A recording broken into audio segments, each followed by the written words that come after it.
Bienvenue dans ce nouvel épisode de votre podcast proposé par l'association Mauriennisez-vous. Sous nos pieds, la Terre raconte une histoire. Une histoire de fer, de gypse, de sueur et de légende. Saviez-vous que la Maurienne a été surnommée la vallée industrieuse, célèbre dans toute l'Europe pour les trésors cachés de son sous-sol? Aujourd'hui, nous vous emmenons dans les coulisses de la fête du gypse à Saint-Pancrace. Nous y avons suivi une conférence captivante de Laetitia Léonard, directrice du musée minier du Grand Filon.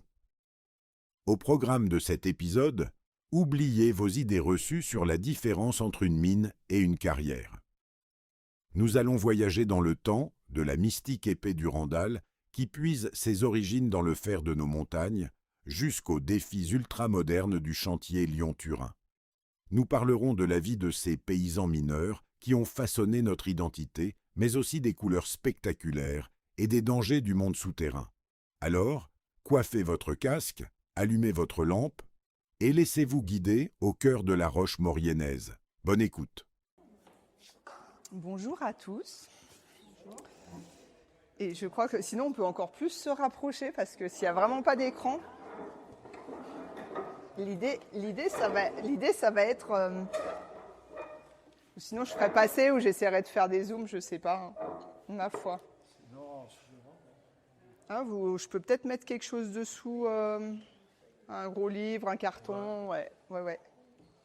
Ceux-là, vous arrivez à lire. Bon, après, il y a des photos qui sont plus grosses et tout comme ça. Non, c'est très bien. Ouais. Alex, il y a peut-être les serviettes là-haut, ouais. Oui, peut-être. Enfin, Ouais. oui, patrimoine. Ouais.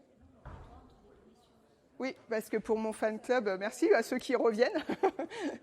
On a changé un peu, c'est pas la même que l'année dernière. Ou le coussin. Tout. Merci. On va essayer. Voilà, pour pas qu'il chauffe non plus. Ouais.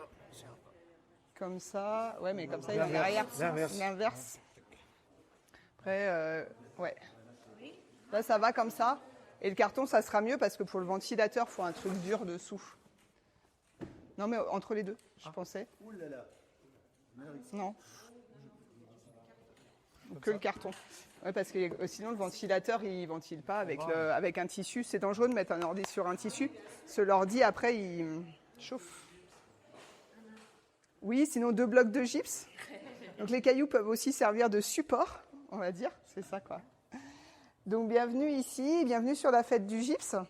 Et la commande cette année Bon, on peut fermer la porte peut-être, oui. Merci.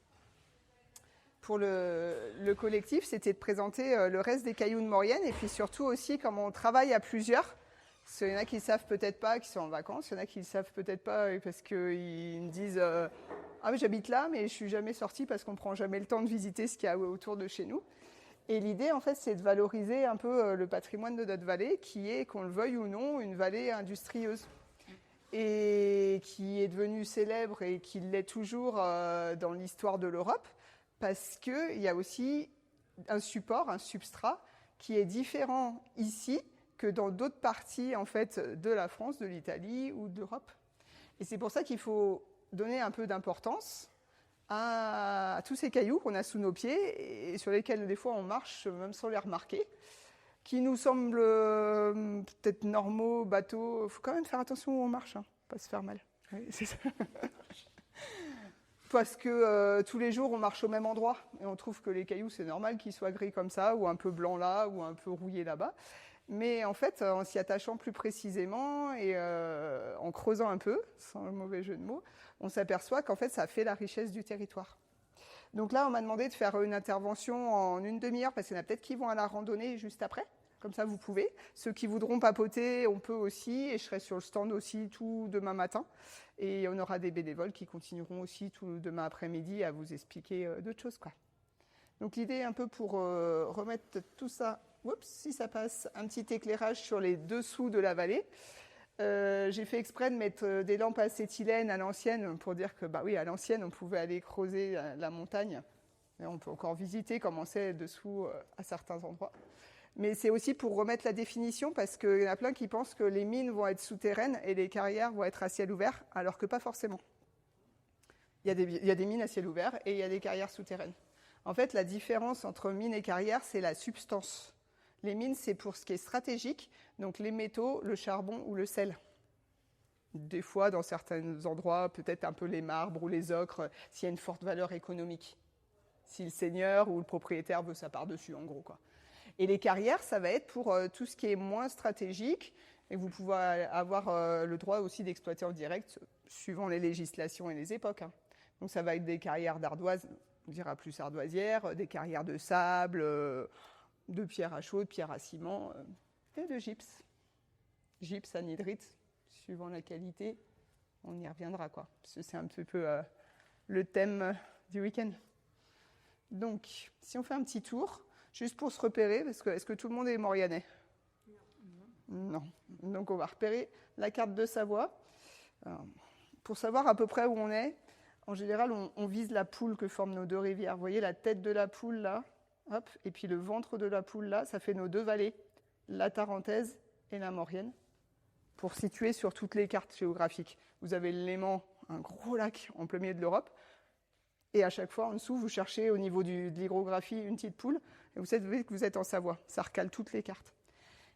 Avec des vallées, on se dit, bah oui, on va être à la frontière, ça va plutôt être est-ouest, nos circulations, des hommes en tout cas. Par contre, au niveau géologique, on est dans les Alpes internes du nord, et du coup, les couches géologiques, elles sont plutôt nord-sud. Donc tout ce qui est avant-pays, Chambéry, tout ça, que ce soit Vercors, Chartreuse, Bauge, avant-pays, c'est ce qui est en jaune sur ma carte géologique. J'ai pris les vraies couleurs géologiques, c'est du calcaire. Et après, en fait, en nord-sud, on va avoir différentes bandes parce que les Alpes, elles sont comme ça, et elles continuent d'ailleurs à monter. Hein. Et on va plutôt avoir des couches nord-sud sous nos pieds. Ça fait que quand on va progresser en Maurienne ou en Tarentaise vers la France ou vers l'Italie, en fait, on va passer dans différents secteurs géologiques et on va trouver sous nos pieds des cailloux différents qu'on va exploiter ou pas. Et si on se place au niveau de l'histoire de Savoie, qu'on fait un peu de géopolitique, on va pouvoir contrôler le trafic à travers les Alpes et commercer tout ça. C'est pas anodin.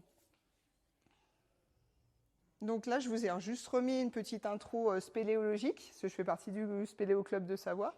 Faire la différence cette fois-ci entre les grottes et les mines et carrières. Une grotte, c'est naturel. Des fois, on dit Avène, puits, ou Balme. La semaine dernière, c'était la fête de la Balme à Colomb, où ils ont trouvé les ours à caverne. C'est aussi un mot pour dire grotte. Et puis de l'autre côté, on va avoir les mines et carrières. Carrières ardoisières, voilà. Et du coup, autant on a beaucoup de grottes dans les parties calcaires, autant on va avoir beaucoup de mines, plutôt en Maurienne, Tarentaise, Beaufortain, Alpes internes. Voilà, quoi. Donc les communes où il y en a le plus, des entrées de mines et carrières, Saint-Julien-Mont-Denis, donc c'est des carrières d'ardoise. Saint-Georges-d'Urtière, donc c'est des mines de fer, cuivre, avec un petit peu d'argent. Et Termignon, il y a quand même une trentaine d'entrées, et c'est des très très anciennes, celles-là qui n'ont pas passé l'époque industrielle. Et sur la Haute-Maurienne, on trouve encore du cuivre, du gypse, des choses très intéressantes aussi. Donc sur tous les territoires en fait. Et en carte. Il y a une prestation d'argent aussi sur la... Ouais. C'est pour ça qu'en fait, je vais vous passer zone par zone, et comme ça, on va voir les endroits où il y a des métaux, où il y a des pierres de taille, où il y a des pierres à transformer, et comme ça, on va tous les voir. Donc les plus célèbres pour l'argent, ça va être côté Tarentaise. Il fait tomber l'argenterie en même temps, merci. Parce que Napoléon, il a mis l'école des mines, juste après avoir annexé la France, en disant non, mais j'ai mis aussi une école française à Savoie, voilà.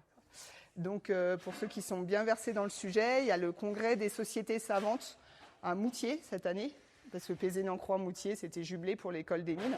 C'est le 10-11 octobre, et il y a encore des places, c'est gratuit. Donc, c'est tout consacré à l'histoire des mines des Alpes autour de la Savoie, quoi.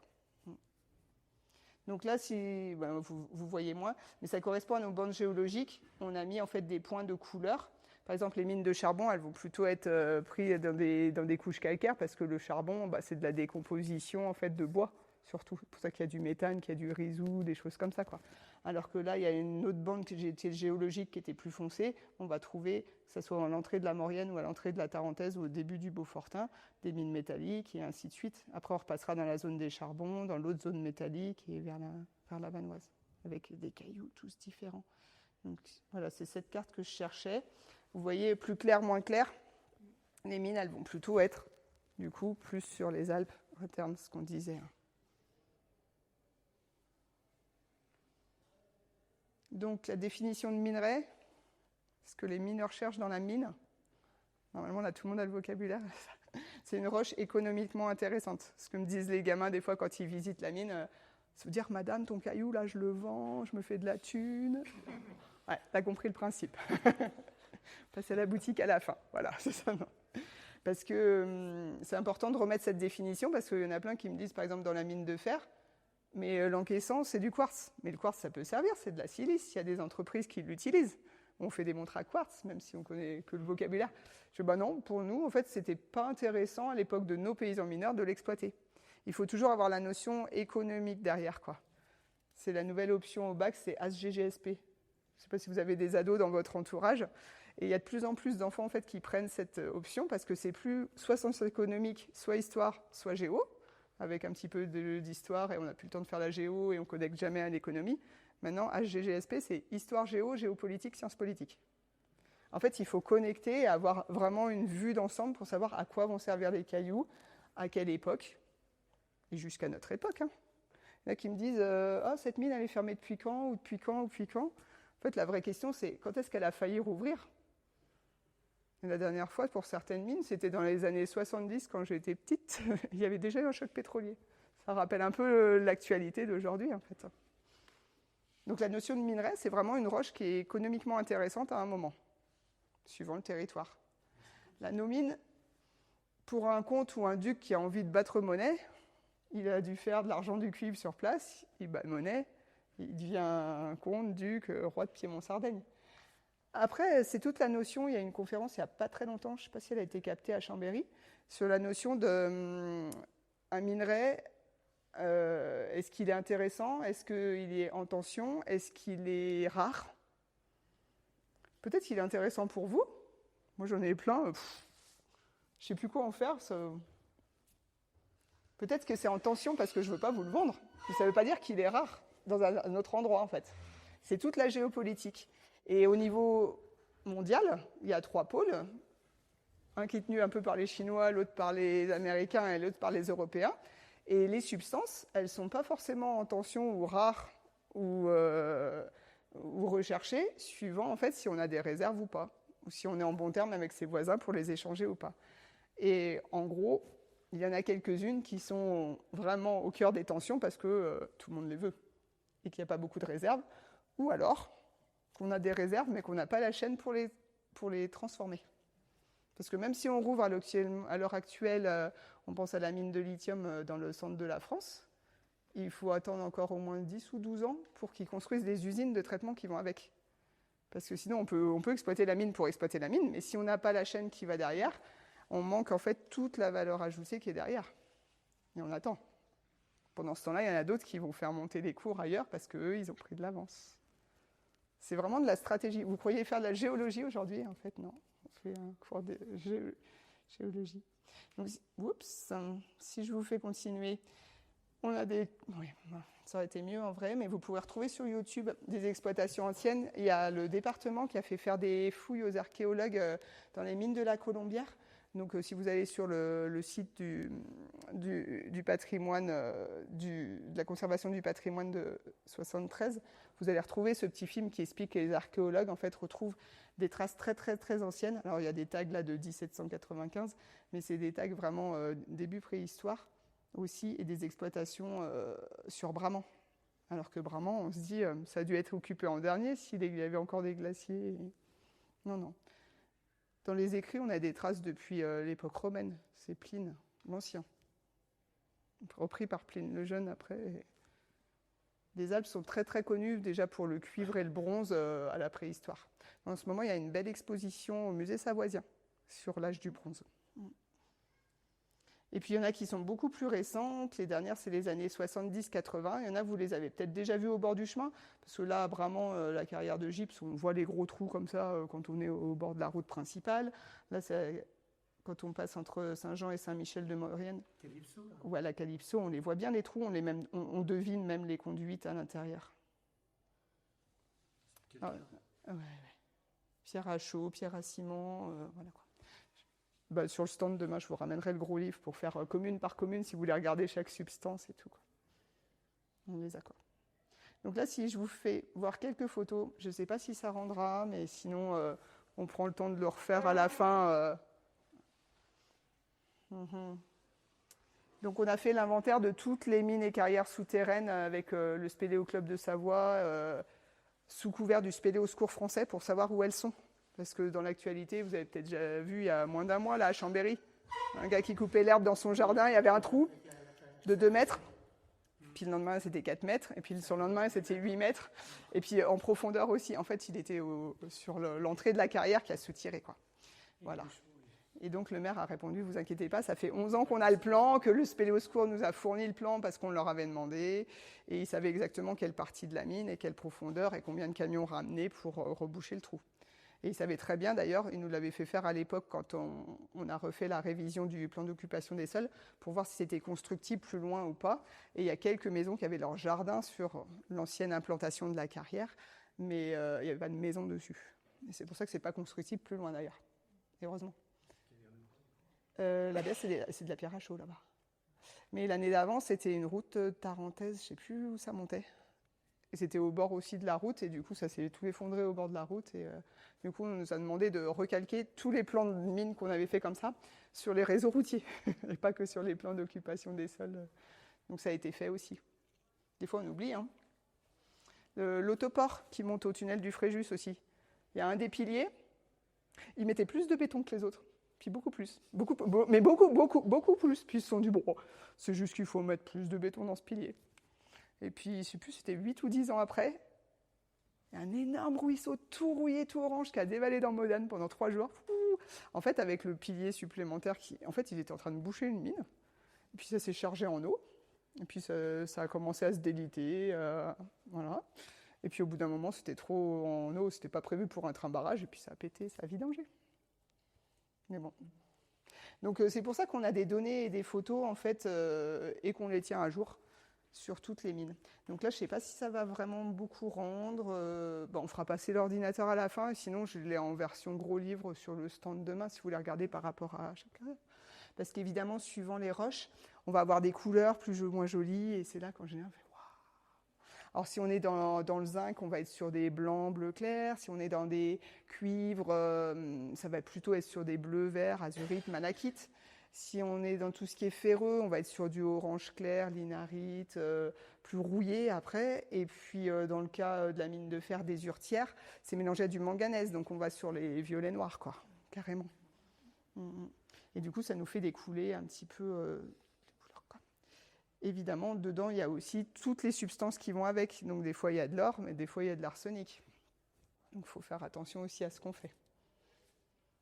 Et tous les gaz de décomposition qui vont avec. Parce qu'une mine abandonnée, ça ne s'improvise pas à visiter. S'il y a des boisages dedans, des choses abandonnées, et que les roches ont continué à se décomposer, il y a certains endroits, en marchant dans une flaque d'eau, on peut faire évacuer des gaz et puis se mettre en danger.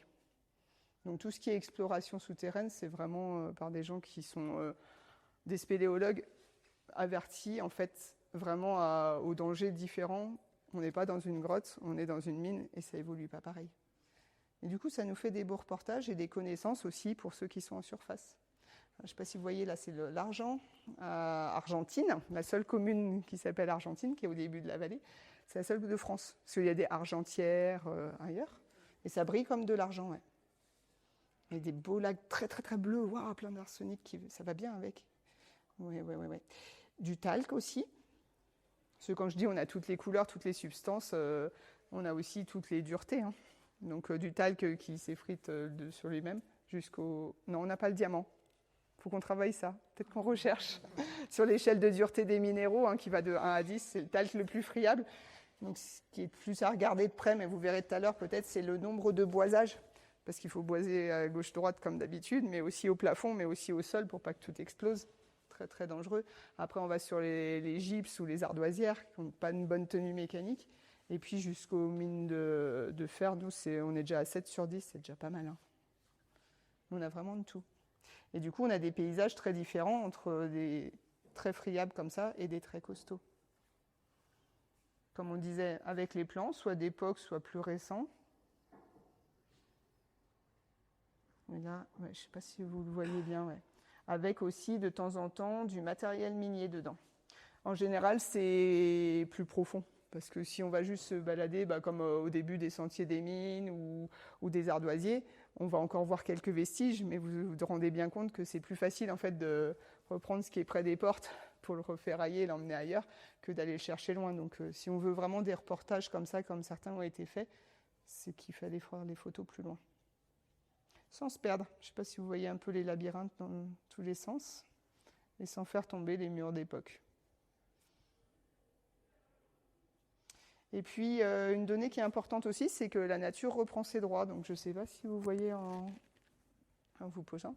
L'eau continue à circuler. À des moments, il y a un petit peu de calcaire avec, plus ou moins, hein, suivant les zones géologiques où on est.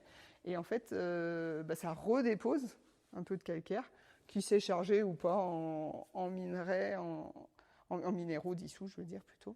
C'est des minéraux qui se concentrent pour faire des minerais. Et du coup, des stalactites, il y en a des blanches si elles sont passées dans rien, des rouges si elles sont passées dans l'eau est passée dans les gisements de fer ou le cuivre. On a vraiment toutes les gammes aussi, quoi. Donc là, vous ne la verrez pas parce que c'est la recherche pour l'uranium. Mais bien sûr, on sait qu'il y en a. Mais quand on se remet sur la définition du minerai, il y en a toujours. Mais est-ce qu'on choisit dans notre société actuelle, est-ce que c'est suffisamment en tension, suffisamment intéressant? C'est quoi l'impact socio-environnemental? C'est quoi la nécessité pour l'ouvrir ou pas? Là, c'était dans les années 80 que ça a été recherché. Il y a tout de suite tous les panneaux non à l'exploitation de l'uranium en Maurienne. Donc, je la ferai. Du coup, il y a bien la recherche, mais il n'y a pas l'exploitation. Et pour ne pas se mettre en danger, on n'y a pas été. De toute façon, c'est muré. On est d'accord.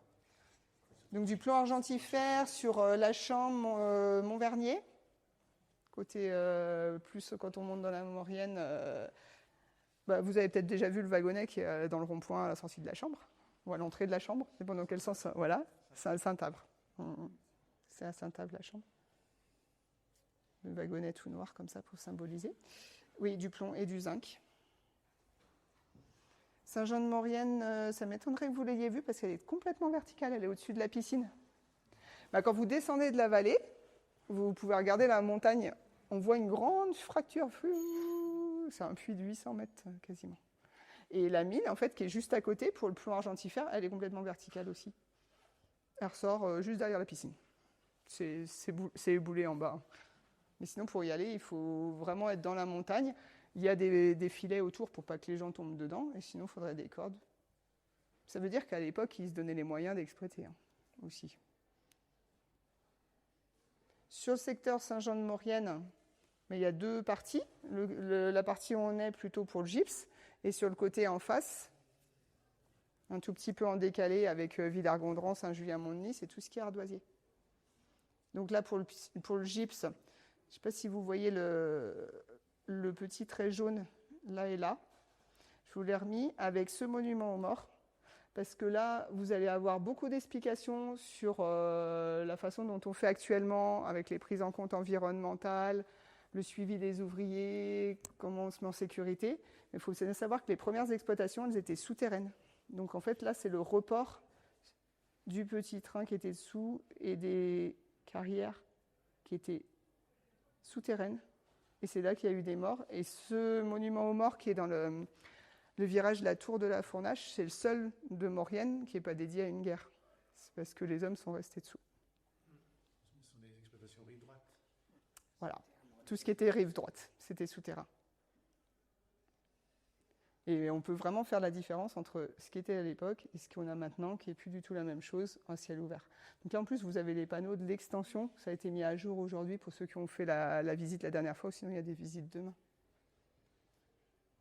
Il y a aussi des notions de nécessité qui changent et de conditions de travail qui changent avec le temps, heureusement d'ailleurs. Donc là, on a mis quelques points, je ne sais pas si vous voyez, par rapport aux ardoisières. Le sentier des ardoisiers, il passe complètement sur la droite. Et puis le char d'Océan, il a été dynamité entre-temps. Et c'est pour vous donner une idée du nombre en fait, de points de partout. C'est chaque entrée en fait, de chaque propriétaire, avec chaque carrel qui descendait ses ardoises, qui étaient réputées, qui étaient de bonne qualité et qui ont pourtant été cessées d'être exploitées. Pas parce que c'était plus rentable cette fois-ci, mais parce que plus personne voulait y travailler. Donc quand on dit qu'on est à l'heure actuelle au plein emploi en Maurienne, on est à peine à 2% de chômage. Est-ce qu'aussi on trouve des gens qui continuent à vouloir travailler dans nos industries de maintenant ? Est-ce qu'il y a du chômage technique ? Est-ce qu'on arrive à recruter ? C'est vraiment des questions encore actuelles. Pour creuser encore des tunnels actuellement, même si ce n'est pas pour prendre les roches, mais c'est pour faire du passage. Dans les mêmes roches. Donc là, le sujet, on a eu la chance en fait, de pouvoir avoir un service civique encadré par Mauriennisez-vous. Donc c'est Valentine Bello qui, à l'époque, en fait, a pu interviewer tous les anciens ardoisiers pour qu'ils puissent encore nous raconter leurs conditions de travail. Donc ça, Mémoire d'ardoisier, c'est vraiment une capsule temporelle qui a été réalisée. Il y a des reportages qui sont de durée moyenne, que vous pouvez tous visionner, ils sont en ligne. On le remet à disposition quand on fait des expositions. Et puis, il y a aussi tous les rushs et les interviews complètes pour les chercheurs, les étudiants, s'il y a besoin. Ça, les témoignages, on les a encore. Sur Mauriennisez-vous, on les trouve sur YouTube, en fait. Ouais. Peut-être sur Maurienne TV en double. Ouais, sûrement. Et puis, je vous ai mis la photo donc, des anciens ardoisiers. Et puis aussi, on la retrouvera un peu plus tard, on en reparlera, de celles qui sont dans les musées pour les valoriser. Si on continue notre petite remontée de la vallée sur Saint-Michel, Aurel, Fourneau, donc on a encore passé une autre zone géologique. D'ailleurs, ça s'appelle Fourneau, mais parce qu'on faisait chauffer quelque chose. Et du coup, là, on avait l'anthracite. On voit encore des vieux wagonnets, des fois en bois, des fois en métal. Et l'équivalent sur la Tarentaise, parce que là, j'ai mis que les photos de Maurienne, mais c'est La Plagne, les mines de charbon de La Plagne. Alors peut-être vous avez déjà skié à La Plagne. Maintenant, il y a un petit musée, mais c'est récent. Et puis surtout, ce que les gens oublient, c'est qu'à l'origine, la piste de bobsleigh de La Plagne, c'est les anciens mineurs, hein, parce qu'ils avaient le savoir-faire pour redescendre en luge qui le descendaient. Donc là, pour une mine de charbon, on a fait le plan en noir. Pareil, dès qu'il y a une petite veine, on y va, on la prend. Ce n'est pas forcément des industries récentes, modernes et, j'allais dire, structurées. Je ne sais pas si vous avez vu, il y a Van Meigner, il y a un livre qui est sorti là, le mois dernier sur les mines de charbon aussi. Alors après, c'était plus, je ne sais pas s'il a été tiré en grand exemplaire, mais s'il y en a qui voulaient creuser la question. Et justement, il montrait que dans les années 50, 57, je crois la dernière année, il y avait encore de l'exploitation du charbon sur le secteur pour chauffer les écoles. Ce n'est pas anodin sur les budgets de petites communes. Hein. Au début, on parlait du comte de Savoie qui bâmonnait et voilà, qui devient riche. Mais même pour les économies encore locales, ça peut être très, très intéressant, quoi. Donc là, il y en a qui me disent, mais quand même, tu es au bord d'un gros trou et tu n'as pas de baudrier. C'est pas un trou, c'est un lac. C'est juste l'eau, elle est noire. C'est du charbon. Sinon, bien sûr, j'aurais un baudrier, je serais en sécurité. C'est de l'eau noire. Donc là, ça pose une question sociale aussi, parce qu'il y en a qui me disent, c'est comme au nord, il y avait les corons. Non, ce n'est pas le cas. Hein.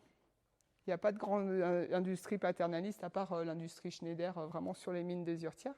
Ça veut dire que chacun, en fait, avait ses habits, son mode d'éclairage, et rentrait chez lui comme ça, et se changeait chez lui, et prenait tout à charge.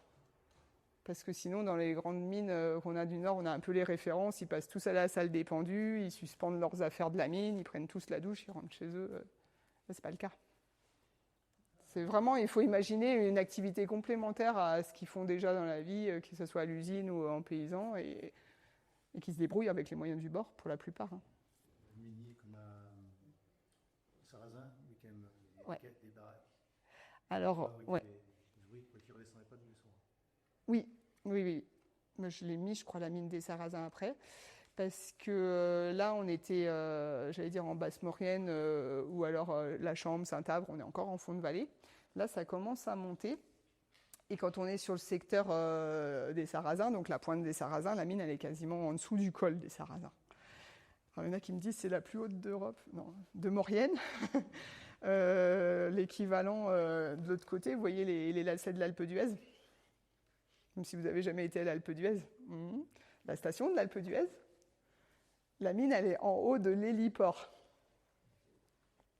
Et à l'époque, il n'y avait pas la route qui allait. Et ça, c'est la mine d'argent des dauphins du roi de France, les Français là-bas, et une mine de charbon aussi qui est là-haut. Et pourtant, il y allait. Donc quand on revient à la définition de minerai, quand la nécessité fait loi, on va le chercher. Et effectivement, dans ces cas-là, plutôt que de faire des montées-descentes dans la neige, c'est pas possible, on embauche des gars, des manœuvres à la saison, et puis on leur construit des baraques en haut.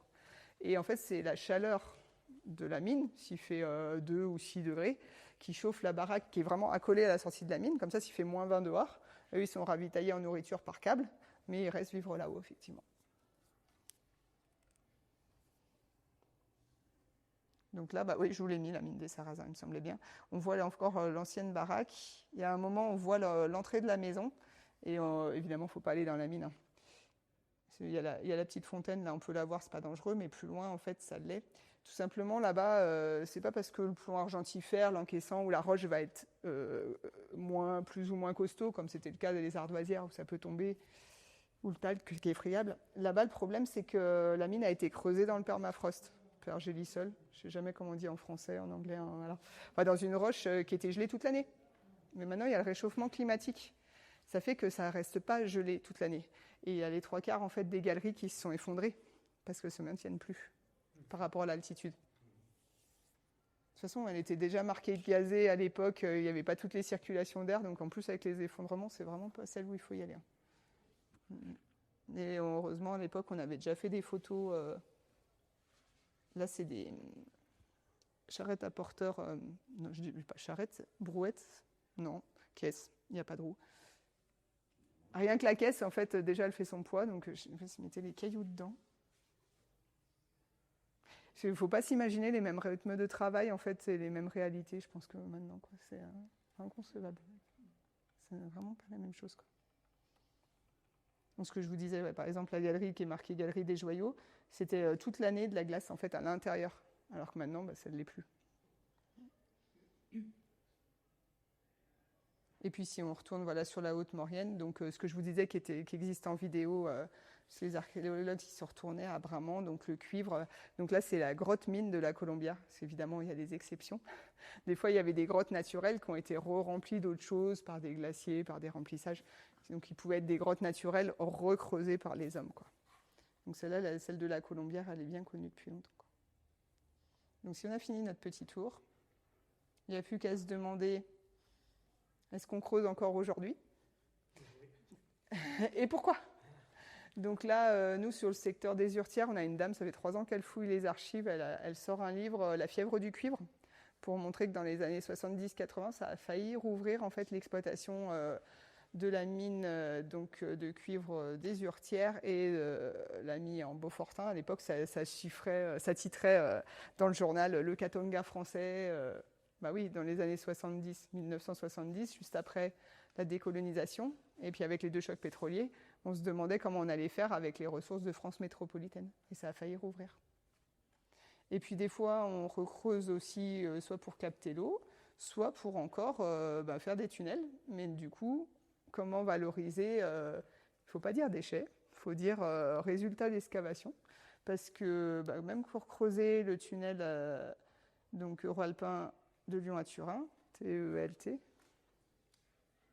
je crois que c'est 70% en fait, des roches qui sont censées être réemployées pour réinjecter dans les bétons. Mais les ardoises qui ont été décaissées au même endroit qu'avant on prenait les ardoises, elles n'ont pas forcément été valorisées. Ou alors on le valorise d'une façon patrimoniale. Donc c'est là aussi sur lequel la chose on voulait arriver avec la démonstration d'aujourd'hui, c'est qu'on a créé en fait un collectif de valorisation de tout ce qui était patrimoine géologique et minier en Maurienne, parce qu'il n'y a plus de réseau des musées. Et puis on s'est dit autant le faire à plusieurs. Donc si vous connaissez, il y a d'ailleurs le sentier des ardoisiers à Saint-Julien-Mont-Denis, il y a le rond-point ardoisier, maintenant il y a un jeu de piste pour enfants qui va avec sur Saint-Julien-Mont-Denis. De l'autre côté, l'écomusée de Montricher. Donc là, avec Mauriennisez-vous et les bénévoles, on a interviewé aussi les gens qui ont monté cet écomusée, parce que dans la partie haute, il y a les habitations et les traditions populaires, et dans la partie basse, en fait, c'est une ardoisière reconstituée, et on explique les métiers des ardoisières. Il y avait des ardoisiers à Villers-Gondran aussi, mais on a dit qu'on ne faisait pas 3 musées, qu'on se met en réseau. Pour la partie gypse, eh bien, avec notre collègue, on a mis en place les visites guidées, et puis la fête du gypse, qui nous réinvite chaque année. Merci. Et puis pour tout ce qui est mine plutôt fer, ça va être le secteur fer, cuivre, métaux sur le musée du Grand Filon en porte de Maurienne, quoi. Et ensemble, en fait, on explique les métiers d'hier à aujourd'hui, les enjeux d'hier à aujourd'hui. Donc là, on espère que le musée de la Traversée des Alpes, s'il se remet bien, nous rejoigne aussi dans le collectif, hein, pour creuser. Et puis, de temps en temps, du coup, des opérations conjointes, par exemple, les journées portes ouvertes du chantier pour faire l'entrée du tunnel. Donc, c'est le numéro 8, le CO08. Des expositions qu'on s'échange. Et on est en train de fabriquer une mallette pédagogique qui puisse aller dans les écoles. S'il y a des endroits qui ne se visitent pas, et on voudrait expliquer ça aujourd'hui. Donc, on s'est conjointement avec aussi la mission locale jeune pour expliquer les métiers qui recrutent aujourd'hui aux gens. Parce que c'est pas parce qu'on pense un mineur qu'il n'y a pas tous les autres métiers autour. À l'époque des mines de fer et cuivre des Urtières, c'est 400 mineurs, 1800 personnes qui en vivent. Et là, dans le chantier de Lyon-Turin, il faudrait demander le ratio exactement entre ceux qui minent ou qui creusent et tous les métiers annexes d'analyse, de sécurité, de traitement.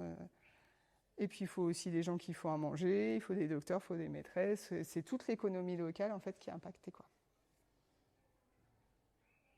Donc là, du coup, c'est illisible. Je vous ai bien remis tout ce qu'il y a à faire au niveau des ardoisiers, du musée du fer.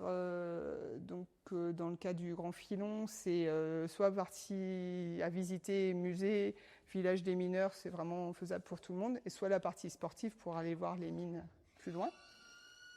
La fête du gypse qui nous réinvite, j'ai fait exprès de mettre l'affiche pas d'aujourd'hui pour montrer qu'on continue tous les ans.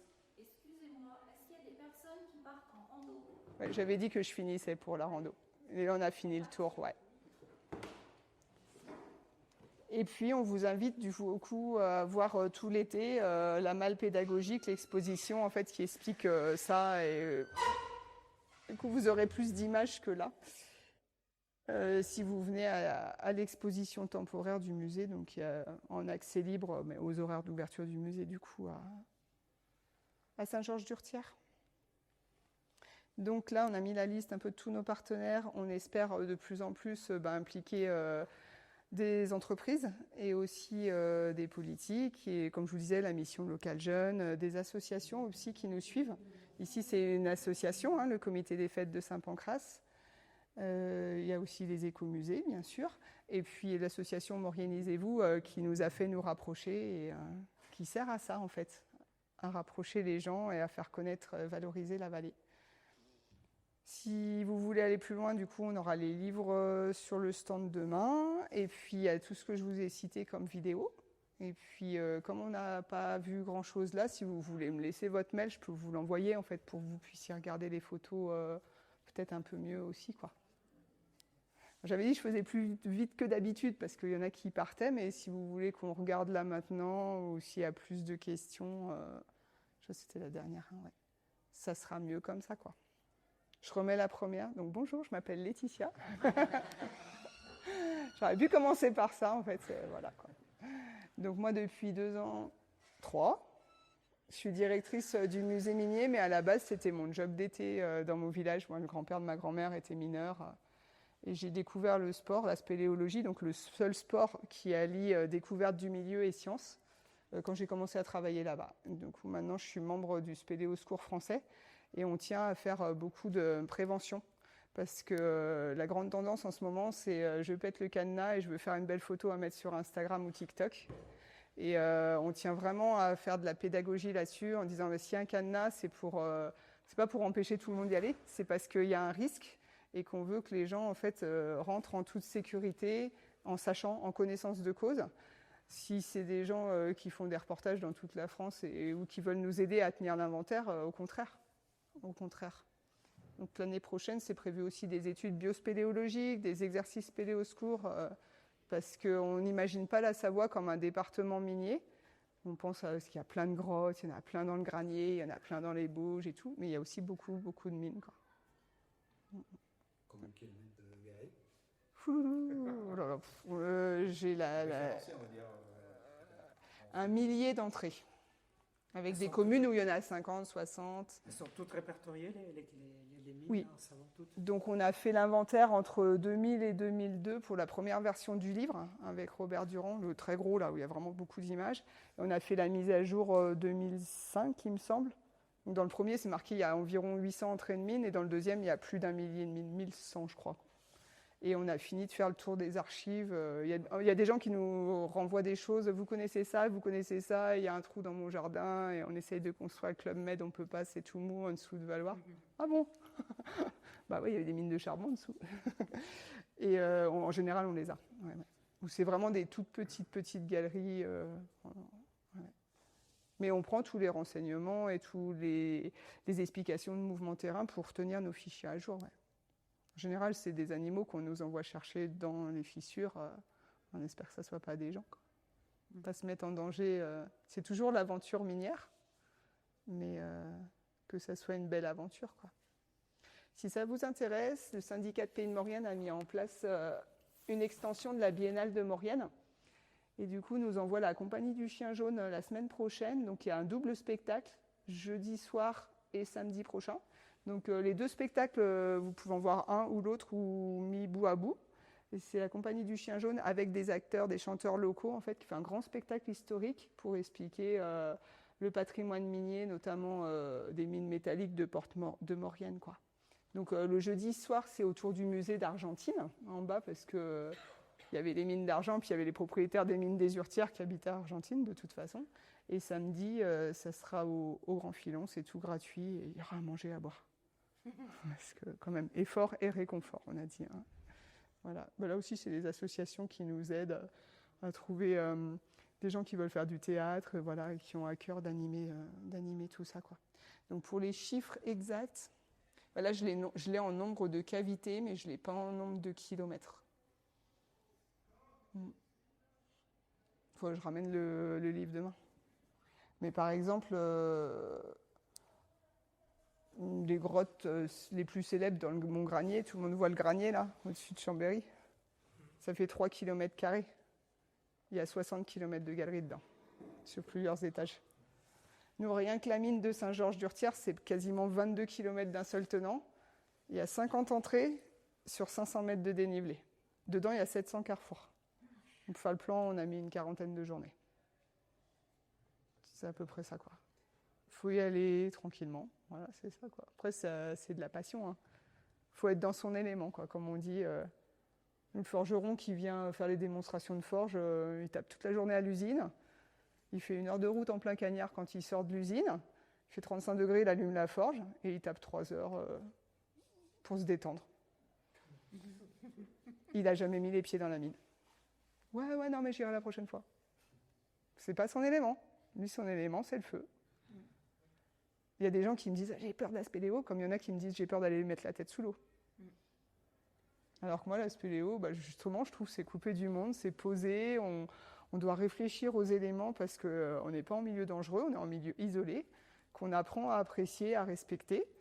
Et ça nous remet, je pense, les idées en place par rapport aux éléments et à la montagne et à ce qu'on en fait. C'est ça qu'on essaye de faire passer au musée. C'est vraiment chacun son ressenti, quoi. Il y en a qui font leur métier, il y en a qui font leur passion, il y en a qui aiment bien se faire peur avec. Ou se rassurer. On peut y aller avec le doudou, hein. C'est ça. Non, mais de temps en temps, on est là aussi pour, en tant que structure publique, sur ce musée-là, animer le territoire. Et du coup, on invite à être paysans mineurs à des dégustations. C'est pour ça que je disais qu'il y avait à manger. Mais ça peut être des auteurs aussi. Et on a eu l'année dernière en résidence Alex Gros qui nous a présenté Lapinours, sa peur du noir. Et il faisait la lecture de son livre pour enfants dans le noir. Et on pouvait venir avec le doudou pour voir si on avait vraiment peur du noir ou pas, s'il y a des contes et légendes qui sont vrais ou pas, s'il y a vraiment des monstres dans le noir. On fait de tout petit au plus grand, parce que je vous dis, si vous voulez noter, le 10-11 octobre, voilà, il y a le congrès des sociétés savantes avec toujours des recherches scientifiques. Nous, on a eu des datations de boisage pour prouver que la mine des Urtières, c'est à peu près déjà au moins depuis l'âge romain. Mais il y aura encore de la biospéléologie à rajouter l'année prochaine. Les plus vieilles carrières, c'est quoi? Alors, c'est au moins de l'âge romain, mais on pense que c'est de l'âge préhistorique. Ouais, ça reste à prouver. Mais quand on a des filons à ciel ouvert, dans des endroits où tout le monde passait par l'école, parce qu'il faut bien penser que l'Arc, les rivières n'étaient pas endiguées, et qu'on a de la métallurgie du bronze, donc des mines de cuivre, avec un peu d'étain qui vient d'ailleurs, déjà sur les sites palafiques du lac du Bourget, c'est bien qu'ils devaient prendre aussi le minerai pas trop loin pour le transformer, mais ça n'a pas été prouvé en fait. Ça reste logique. J'aimerais bien. Il faut qu'on refasse des études. On va reprendre les objets du musée savoisien pour savoir d'où venaient ces pièces légendaires. Pour la part, vous avez peut-être vu, si vous avez pris l'autoroute pour redescendre la vallée, on a le nouveau panneau avec la grosse épée qui ne cassa jamais, la vraie épée Durandal. Parce qu'il y en a qui me disent « mais c'est une légende ». C'est comme la prise de la Bastille. Hein. Le vrai jour de la prise de la Bastille, ils ont cassé une porte, ils ont volé 2 canons. L'idée d'une légende, en fait, c'est de bâtir un mythe qui va faire la puissance après du seigneur, ou bâtir une identité nationale autour de quelque chose. Donc là, l'idée de l'épée Durandal qui ne casse pas, c'est qu'on dit que Charlemagne, qui est à l'époque roi, qui deviendra empereur en 773, passe par la Maurienne pour aller libérer le pape. Donc c'est une mission de la plus haute importance. Et ça, c'est un fait historique avéré. Il passe devant 3 mines de fer, à Alvar, aux Urtières et à Modane. Et dans les 3, il y en a une, au lieu qu'il n'y ait que du fer, celle de Saint-Georges-d'Urtières, c'est du ferro-manganèse. C'est un alliage naturel. Ça veut dire que quand on transforme ce minerai, il a la qualité de l'acier, alors qu'on n'a pas encore inventé le haut fourneau, qu'on ne sait pas passer le point de fusion du fer pour faire ça. D'habitude, on fait du fer-fer, pas du ferro-manganèse qualité acier. Donc ce qu'on se dit, c'est que forcément, quand il est passé, est-ce que c'est un ange descendu du ciel qui lui a remis l'épée, ou est-ce que c'était une petite fille blonde avec un bouquet? Bon, c'est un ange qui lui a remis l'épée, incassable, qui confie à la meilleure position de l'armée, donc à son comte capitaine, Roland, pour défendre l'arrière-garde. Et la fin de la chanson de Roland, c'est Roland qui, à Roncevaux, se voit entouré d'ennemis, et qui se dit « c'est fini pour moi, je sonne l'olifant, mais l'épée, il ne faut pas que je la laisse en fait à l'ennemi. » Il essaye de la casser, et là, c'est le rocher qui rompt, et ça fait la brèche de Roland dans les Pyrénées. Donc, comme il ne l'a pas cassée, il la lance, et là, normalement, elle est plantée à Rocamadour. Sauf qu'elle a été volée il y a 2 ans. Donc, l'enquête est toujours en cours. Ils l'ont pas retrouvé? Non, c'est un facsimilé qui a été remis l'année dernière, mais ils l'ont toujours pas retrouvé. Comme quoi, les épées de légende. Et on en parlait avec un prof d'histoire, il me fait oui, c'est comme la prise de la Bastille, c'est fait pour fédérer, pour dire il s'est passé quelque chose d'important et pour structurer en fait un discours. Donc dans le musée, si vous la cherchez, il y en a qui la voient pas. Elle est vraiment entre ombre et lumière parce que c'est pas une pièce de musée. De toute façon, c'est un facsimilé qu'on a nous aussi et c'est pour expliquer ce qui tient vraiment en fait de l'explication ou ce qui tient de la légende et ainsi de suite quoi. Est-ce qu'il y a vraiment des fées au fond des tunnels, comme ça, comme les sirènes au fond de l'eau qui attirent les mineurs? Des choses à aller vérifier. Mais enfin. Du coup, il y en a qui veulent aller, hop, dans la mine. On va se remettre au frais. Le problème, c'est qu'il faut y aller au fil. On ne dit pas bonne pioche tout de suite. Hein. Donc, autant le sentier des Ardoisiers, il part du fond de vallée, il se fait bien, c'est une bonne petite boucle qui se fait en famille. Nous, ça commence à être sportif. Si vous faites une balade au col des Sarrasins, ça devient carrément, pour ceux qui ont déjà le pied montagnard. Mais c'est possible. Hein. Ou d'aller voir les entrées des grottes mines de la Colombière, ce sont au bord du chemin, sans rentrer dedans. Pourquoi pas? En tout cas, demain, il y a les visites de carrière par l'extérieur. Parce que le gypse, les ardoises, il ne faudrait pas rentrer dedans, trop dangereux, on est d'accord. D'ailleurs, il n'y a aucune visite de mine de talc prévue non plus. Quelle carrière? Alors, celle-là, c'est celle de Saint-Pancras. La visite que vous allez faire demain, c'est en passant par la droite. Et les navettes vous emmènent en fait sur c'est ma collègue Anne qui vous expliquera, sur la Margelle. Et comme ça, vous avez la vue sur tout l'entier. Parce que de temps en temps, on peut faire des visites de carrière en rentrant dedans, mais c'est que 6 par 6, parce qu'il faut mettre les chaussures de sécurité, tout ça, il faut s'inscrire. Comme pour visiter le chantier Lyon-Turin. Ça se fait une fois tous les 1 an et demi à peu près. Il y a des jours, ils arrêtent les machines et on peut y aller à 2000 dans le week-end.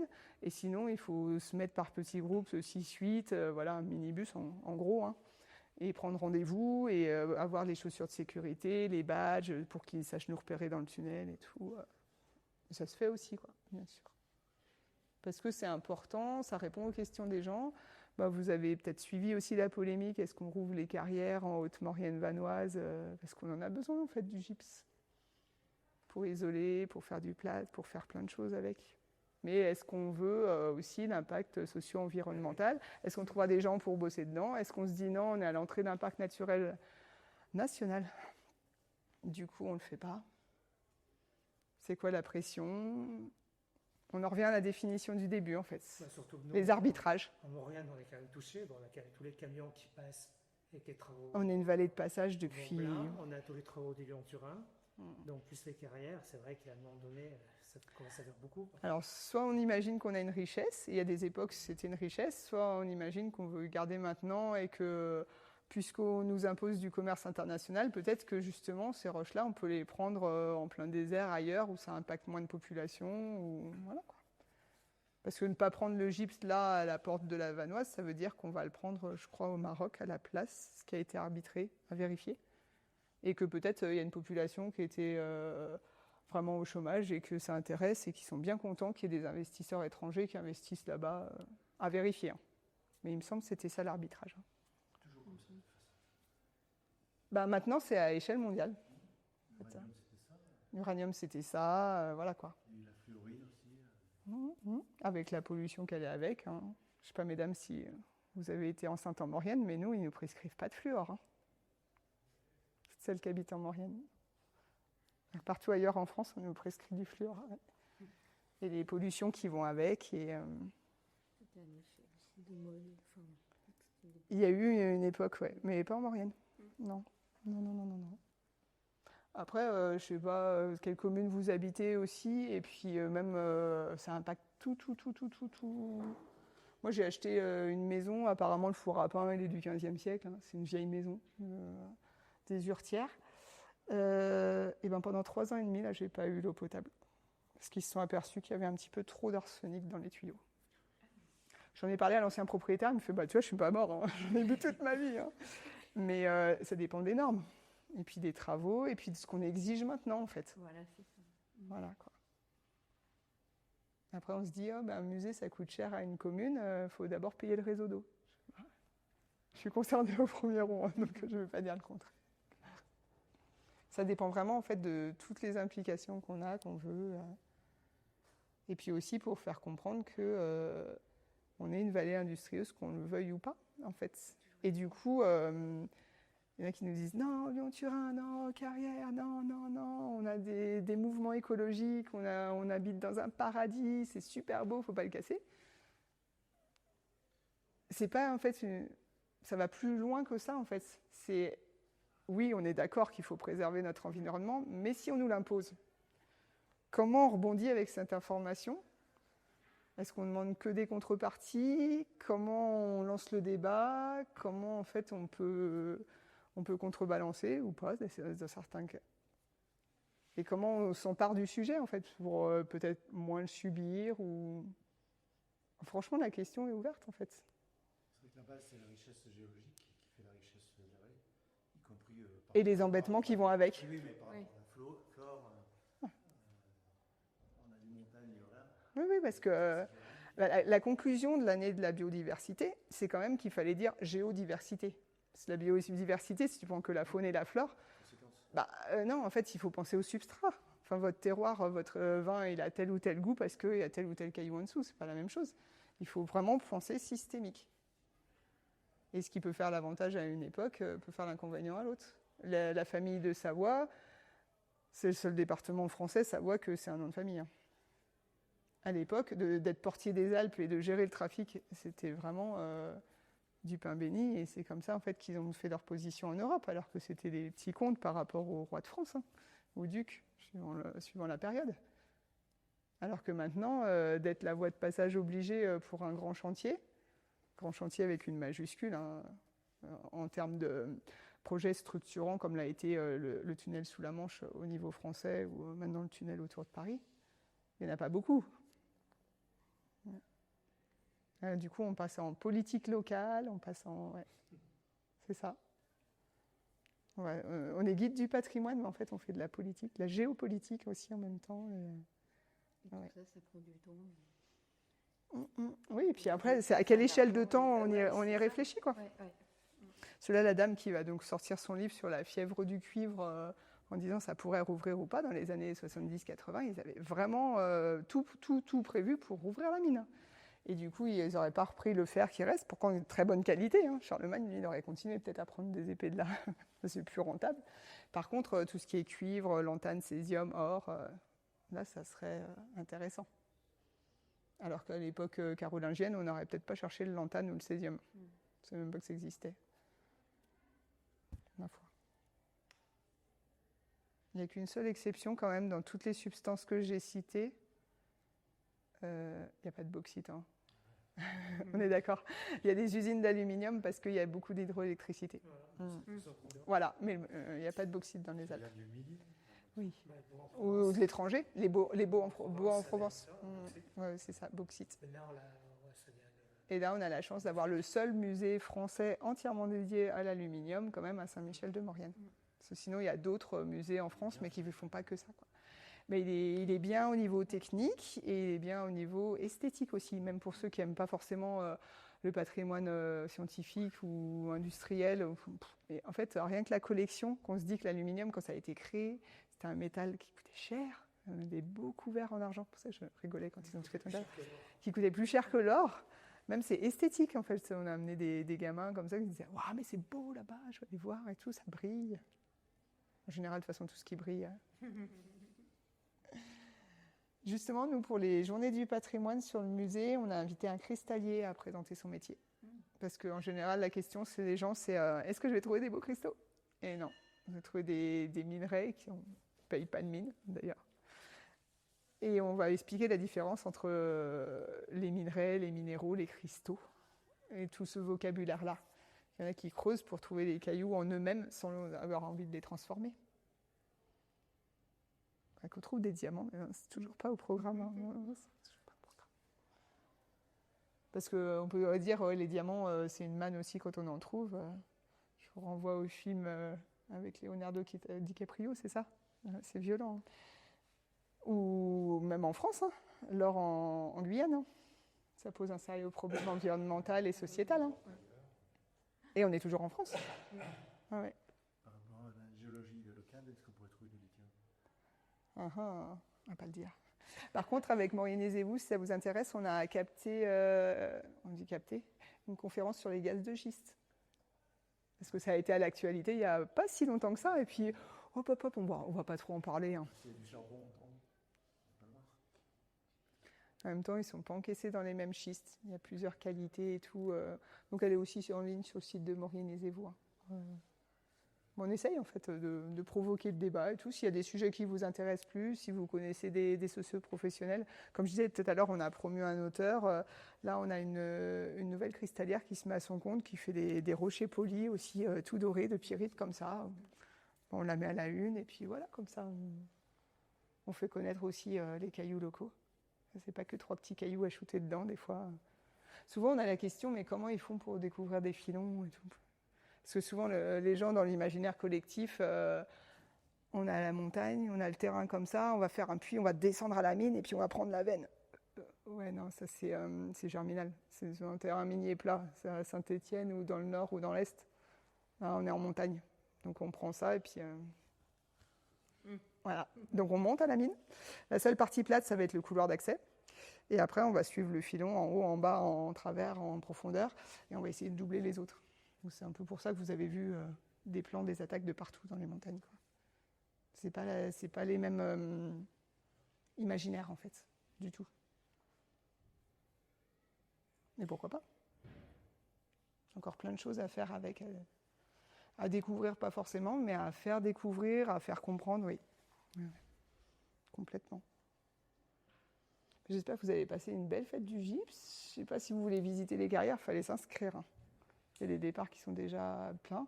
Par rapport à l'année dernière, ils ont rajouté des créneaux le matin quand même. Ouais, ouais.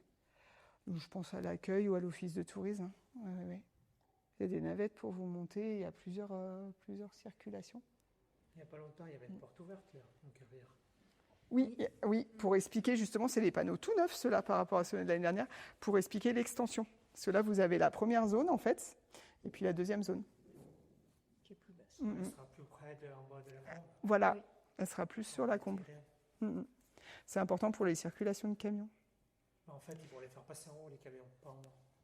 Oui, parce que ça peut remonter les cailloux, puis ça peut repartir, et puis voilà. Voilà, il y a eu un reportage aussi sur la modernisation du transport avec des camions électriques. Donc, vous pouvez le retrouver sur Moriane TV aussi, ouais. C'est vrai qu'ils font pas de bruit maintenant, tu les croises, tu fais, c'était un gros camion, et puis quand on parle des conditions de travail qui changent, Ils passent tous les jours devant chez moi. ah oui, bah forcément, vous les voyez. C'est quand même mieux, quoi. Bah là, on en parlait aux portes ouvertes du Lyon-Turin, là, parce qu'il y a des sections, en fait, suivant chantier par chantier, hein, c'est découpé. Ils sont du tunnelier, mais il y a des sections, ils sont en méthode traditionnelle, comme on expliquait, nous, au XVIIIe et XIXe siècle. Hein. À la partie Ouais. Et l'année dernière, ils me disaient qu'avec leur brise-roche et tout, ils faisaient des trous de 7 mètres et mettaient l'explosif et puis qu'ils avançaient 7 mètres en 7 mètres. Mais là, comme il y a de l'eau et qu'ils ont des soucis, que ce n'est pas les mêmes roches, ils avancent de 2 mètres en 2 mètres. Comme nous, il y a un siècle et demi. Comme quoi, les techniques, il faut s'adapter et tout. Mais quand même, ce n'est pas les mêmes conditions de travail. De formation, voilà. De choix de l'emploi aussi. Quand on dit allez, tous à la mine. Il y a des gamins qui n'ont pas tellement eu le choix dans les générations précédentes. Bon, comme ils n'avaient pas forcément le choix d'aller à l'usine, hein, tu as 14 ans, tu as ton certif, tu vas bosser à l'usine. Hein. C'est vraiment en fait des situations socio-économiques, voilà quoi. Dans le Nord, pour ceux qui ont lu Germinal, parce que des fois j'ai des ados et ils viennent de le lire, ils sont tous traumatisés. Oui, voilà. Et il me dit, mais les femmes, les enfants, tout le monde descendait, ils n'avaient pas le choix et tout, alors qu'ici, il n'y avait pas de femmes dans les souterrains. Ça dépend vraiment des organisations sociales, en fait. Comme des fois, il y a du paternalisme, tout ce qui va avec, ils sont logés, il y a des corons et tout, il y a des médecins qui vont avec, les cantines, ou des fois pas. Nous, on assure la cantine au musée, ne vous inquiétez pas. Mais enfin. Je suis désolée pour les conditions techniques. Il y avait un super écran l'année dernière. Il a disparu. Voilà. Mais s'il y en a qui veulent, on peut le repasser là. On peut rapprocher des chaises et puis le refaire tourner si vous voulez voir les belles photos. Ou, sinon, je vous dis, demain, il y aura le gros album de toute façon sur le stand. Comme ça, quoi. Aussi. Vous avez un mail, on peut vous contacter justement pour avoir votre... Oui, de toute façon, je suis la seule salariée à l'année, donc c'est marqué, vous mettez info à grand filon ou direction, ça tombe sur le mien, mais de toute façon, même info, les filles à l'accueil, elles me le passeront. En été, on a des salariés en plus, mais sinon, voilà, comme ça, je peux vous l'envoyer, oui, avec plaisir. Oui. Voilà, quoi. Il n'y a pas de souci. Bah là, l'été, on a plus de départs aussi en visite et d'animation que le reste de l'année, mais sinon, c'est ouvert de Pâques à Toussaint. Donc, alors, on en a 2 systèmes, nous, les guides touristiques, soit avec le petit audio guide et le casque, vous y allez tout seul, c'est tout éclairé, c'est tout plat. Dans la galerie, elle fait 100 mètres de long, mais c'est vraiment accessible à tout le monde. On peut y aller en poussette, en fauteuil roulant. Après le restaurant, on y arrive. C'est pas ça qui est sportif. Voilà. Et c'est là-dedans qu'on fait l'escape game aussi. Ne pas avoir trop peur et pas être trop loin. Et sinon, il n'y a pas besoin de réserver. Sauf le dimanche, parce qu'on le fait en visite guidée. Et sinon, il y a la visite sportive. Donc là, il faut forcément un guide. Donc, il y a encore des places pour la visite de demain. Sinon, il y a dimanche, mardi, jeudi. Ou sinon, on remet des guides en plus. Si vous êtes 4-6, vous voulez un guide pour vous ou pour une association, on part en plus à la demande. Donc c'est une grande production. Et du coup, là, déjà, il y a 250 mètres de dénivelé, donc on met à peu près 1 heure dans la forêt. Messieurs, dames, si vous voulez témoigner. C'est un peu physique, mais on y arrive, on fait des pauses. Voilà. On l'a fait la semaine dernière. Et après, on reste 1h15, 1h20 dedans. C'est en 3 parties. Comme on est guide touristique, on ne s'éloigne pas trop de la porte. On n'est jamais à plus de 250 mètres de la porte. Et on fait un parcours comme ça, en fait, un peu en étoile, pour avoir la partie haute, la partie basse et revenir, quoi. Et s'il y en a qui sont vraiment sportifs et accros, on est en relation avec les BE Spéléo qui ont, eux, en fait, vous mettre des combis, des cordes. Et ils font 6 heures d'activité. Ils vont vraiment dans les autres galeries avec les détecteurs de gaz et tout. Mais là, ce n'est pas les guides touristiques. Moi, je n'ai pas le diplôme, je n'ai pas le droit de vous emmener là-bas dedans. Après, si vous êtes entre vous et qu'il fait un groupe, ils ont tous 70 ans, on a déjà fait, hein, pourquoi pas, hein, on a fait un anniversaire de 70 ans comme ça. Pourquoi pas, hein. Vous êtes peut-être moins, désolé. Le jour, le plus jeune avait 82 ans dans le groupe. Donc ça se fait encore, des fois. Mais il y a de quoi se faire plaisir en toute sécurité, si ça vous intéresse. Il y a les reportages, il y a les expositions, il y a des colloques, des publications de temps en temps. Voilà. Donc la petite formule, c'est vraiment juste le musée si vous n'avez pas le temps de faire le tour du musée du Fer. Voilà, mais c'est plutôt le trio. Voilà. Avec la galerie Saint-Louis. Voilà, avec la galerie Saint-Louis, l'ancienne école, l'ancienne chapelle, le musée du Fer, le parc métallurgique. On essaye de faire des démonstrations de temps en temps. Ça, sauf le dimanche, on est réservé. Bah, le dimanche, en fait, vous pouvez le faire tout seul, où il y a un des départs qui est guidé, justement, parce qu'il y en a qui préfèrent des visites guidées que des audio-guides ou des papiers, et ça reste possible. Oui, c'est fermé le lundi et le samedi. On ferme le lundi, samedi, parce qu'on garde des créneaux pour les groupes, en fait. C'est sûr, c'est intéressant. Ouais, ouais. Et à partir de demain, on fait snack. Donc, soit vous amenez les pique-niques pour rester à la journée sur les Hurtières. Vous pouvez faire une visite rando avant, vous pouvez aller voir les producteurs. 46-45 minutes. Merci. Et voilà, un programme propulsé par l'association Mauriennisez-vous. Notre super pouvoir, c'est de faire briller la culture en Maurienne. Et oui, ça inclut aussi de parler de notre géologie. Parce qu'on a beau aimer les vieux cailloux et l'histoire de nos montagnes, promis, on sait rendre ça passionnant. Pour suivre le mouvement, rejoignez-nous sur les réseaux. Et si le cœur vous en dit, venez adhérer ou nous soutenir. Toutes les infos sont dans la description. On compte sur vous.